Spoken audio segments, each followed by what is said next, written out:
Hi, guys. It's Christine from Tamar's Hope.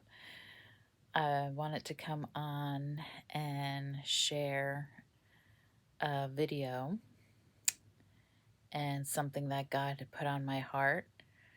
If you are new to my channel, welcome, welcome, welcome. My name is Christine Pastor. I am the founder of Tamar's Hope Ministry.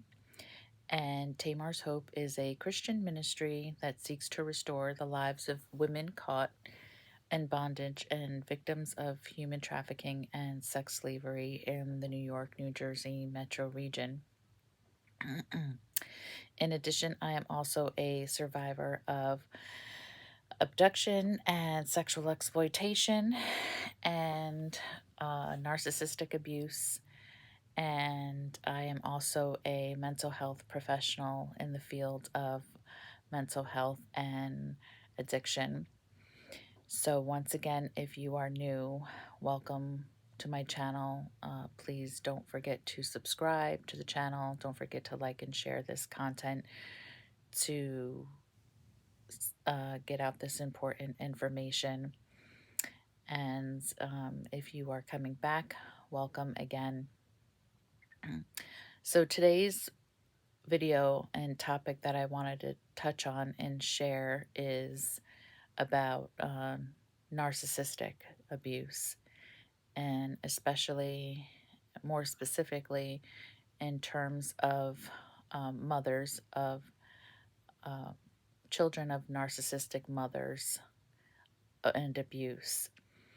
And yesterday was just Mother's Day, so happy Mother's Day to all of the mothers out there, all of the beautiful moms, physically, spiritually, in every way, shape, and form and capacity that you are a mom. I just want to say happy Mother's Day to all the moms out there. So this is kind of a hard video to make a little bit because I've never really, well, I have touched on this topic before, but in terms of talking about narcissistic mothers, especially in the light of Mother's Day, it really just kind of, struck me in a way that really hits close to home. As I mentioned, I am also a survivor of narcissistic abuse, and mm, mostly that narcissistic abuse has been in the form of my mother, and I have not really openly spoke about it in this format before. So it does hit close to home. And with that said, I just want to say that I've forgiven my mother, and this is in no way, shape, or form meant to character assassinate or meant to bring hurt, harm, or any to anyone or anything in the sense of as I said, in the sense of just being malicious in any type of way. I have forgiven my mother. I've worked through those issues.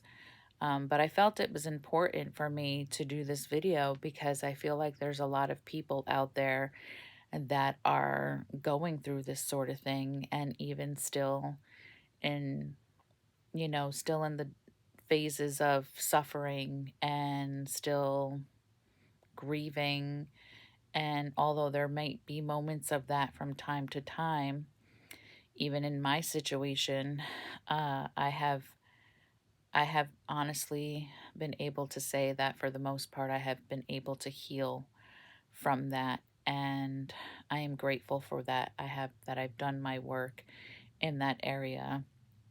Although, as I mentioned, there still are times where um, just that sadness will come over, especially on days like Mother's Day, on holidays and birthdays and everything like that. But um, as I mentioned, for the most part, God has really brought me through a journey of healing, and I have been no contact now with my mom for over 3 years. Actually, it's going to be 3 years. And I will share more about my story as the Lord leads and as I feel led to do so. But in this specific video, I wanted to just really do more of an introduction of not only my personal journey with this, but also in regards to narcissistic mothers and in general. And so, one of the things that came to me yesterday and I wanted to share, and I do pray for my mom. And as I mentioned, I have forgiven her, but I had decided to go no contact for 3 years ago, where things just culminated to a very toxic and unhealthy place for me, to where I needed to finally make that decision. And that I will say that was not, and I don't think it ever is, an easy decision to make. However, that was just something for me at that point where I needed to finally come to terms with the situation after, oh my gosh, I don't even know how many years, maybe a decade of trying to, find some type of resolution, to the point where, I was no longer being hurt and I was no longer being abused from any interaction. And so I was thinking yesterday on Mother's Day, and I really feel like this is something that the Lord had put on my heart as I was thinking about it, because, as we go through these types of things, for anybody who has been you know, a survivor of narcissistic abuse, especially from their mother, they probably have a lot of questions, a lot of doubts, a lot of guilt, a lot of shame, which is right what the narcissistic abuse is intended to do. Um, it's intended to create that self doubt. It's intended to create turmoil within the victim, and guilt and shame, and that cognitive dissonance with the gaslighting and the flying monkeys and the smear campaigns and the triangulations and the witchcraft and everything. This is such a deep, deep, dark abyss of abuse. It's so difficult to unravel, especially early on, when, you're just realizing, what narcissistic abuse is and how it's affected you, and you don't even realize that you have been a victim and that you've been abused in those ways. And as you learn more, as I learned, in the beginning stages, what what was happening to me. I learned about narcissistic abuse and how to put a name to the face of what I was going through. And I didn't understand all of the lingo. I didn't understand, the gaslighting. I didn't understand the the triangulation. I didn't understand the flying monkeys terms. I didn't understand the cognitive dissonance. I didn't understand the splitting, in order to the dissociation, in order to just survive, and being in that survival mode, and the cortisols, that and adrenaline rushes that were being released in my body and in my system, and just in a constant state of hypervigilance, and um, just suspicion, and feeling always on, just always on edge, always on guard, all of the anxiety that came with it, all of the depression, all of the fear, of not knowing what to do and what other people would think, and all of the, you know, the interpersonal relationships and the fighting and everything going on, and just how the narcissistic person, in my case, my mom used the brothers and sisters against each other to continue to control and manipulate and abuse me and even my other siblings, that she's abused to keep us all, divided, to divide and conquer, and really with a spirit of division. And as I mentioned, the manipulation and gaslighting and keeping us all in our roles and, you know, playing the role that she assigned to us in order to keep us right where she wanted us and to continue to to get away with her abuse undetected and where nobody could call her out on it.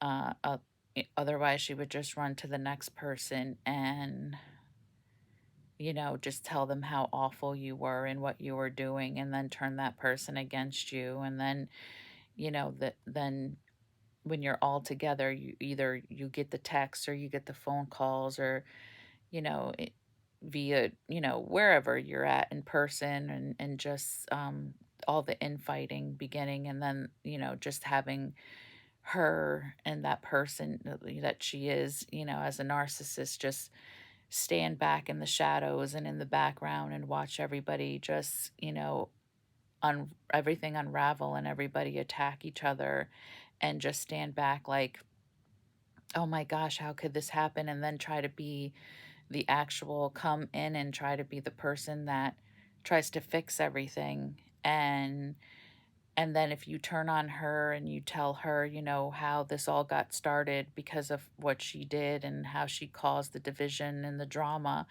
and now, then it's like she becomes the perpetual, eternal victim, and really spins the table, and her start with the crying and all this stuff. And it took me years to realize what was happening and how she was just abusing me as, really my role in the family was, the scapegoat. And usually, normally, the scapegoat is the child who is the truth teller, the child who will call out the abuse and call out the abuser and tell them what they're doing and won't keep quiet and won't stay silent. And that is the person that causes the most problems in the family to the narcissist, because they won't let them get away with it and they'll call them out on their stuff. And that's what I did constantly. And it just caused a lot of division between, my siblings and I. And like I said, it just culminated to a point where I decided, about 3 years ago, I was going to officially go no contact. And I wanted to just share too that this is what really was on my heart yesterday. Um, because what can happen is, as a survivor of narcissistic abuse, and in the process of healing, it's easy to think, you know uh, am I the narcissist? Am I, because we can act out in ways where it's really learned behavior, and we can start to question our own sanity, right? And that's what it's meant to do. Narcissistic abuse is meant to question our own reality.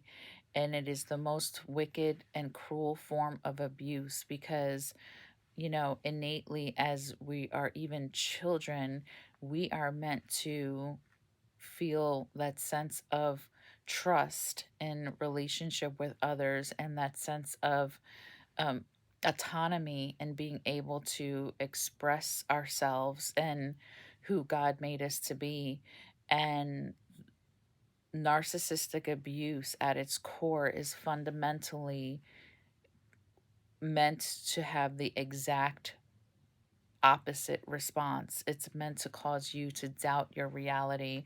It's meant to cause you to, second guess your experience and what you experience, and where the other person is saying, no, that really didn't happen, or no, that wasn't hurtful, or no, you didn't hear what I said. I said this. I didn't say that.